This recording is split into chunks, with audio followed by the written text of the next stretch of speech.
Going back to resolution R1106-189, you mentioned it's going to be tabled to July 8th. You also mentioned a hearing. What is the date of that hearing? Right now, we're trying to schedule July 3rd at 10 o'clock. I would be in this chamber. And it'll be a subcommittee of council. July 3rd is a Wednesday, Yeah, 10 a.m. 10 a.m. Is the public welcome to that hearing? The opening.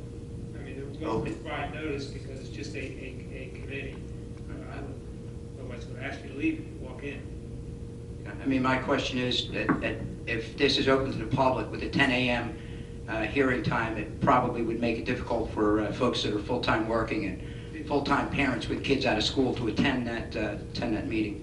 The only purpose of that is to give the applicant an opportunity to address representatives of the approving authority, in this case council, as to why they feel that they have complied to the investigative process, because the denial is because they have not met the requirements.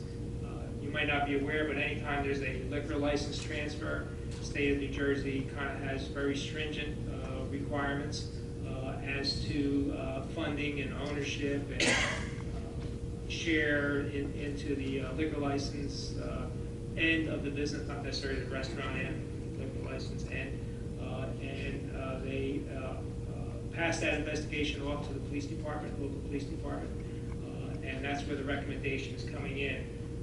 There are some towns that have the state police do the investigation. It's a long process, an involved process, and this recommendation is that he has not satisfied those requirements, and that's what the hearings are. And given the fact that it's tabled and obviously you're not able to go over the details of that, the only other opportunity before you bring it up before a vote is going to be that hearing. Is that correct? It's not going to be a vote at that hearing. No. That just gives the applicant an opportunity to appear to say why they disagree. And to my recollection, as long as I've been the attorney up here, we've never had that request. I don't recall maybe a few other liquor license applications were denied, but I don't recall ever having a need for a hearing. The statute also says when there's an opposition or an objection filed by the residents, then it's a public hearing. Then it has to be an open public hearing so the residents have an opportunity, those that objected, to the person-to-person or place-to-place transfer. This is a person-to-person transfer, and there has been no objection from the public. The objection is internal investigation, and therefore the administrative code gives the applicant an opportunity to speak on that, rather than speak on it publicly. I would imagine might be the purpose of the code requirement. And he's made that request, and we're affording him that opportunity. Okay. Who will be in attendance at this hearing? It hasn't been decided, at least from council, it hasn't been decided. Okay. And who does the applicant need to satisfy at that hearing?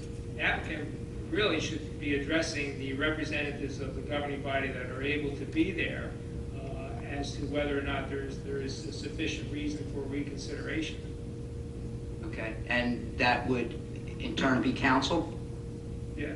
For approval? I hope it can be. Would it be necessary for that 10 a.m. And hearing? the clerk's going to be in attendance. Is a quorum going to be necessary for that? No, because it's not going to be a decision rendered. It's just going to be a committee. And that's the only way we could set that up, and the applicants agreed.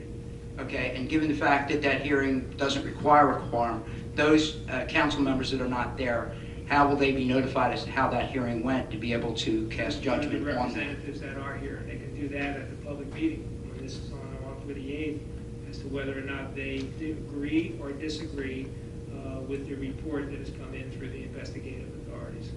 Okay, thank you. Good night. Yes, sir.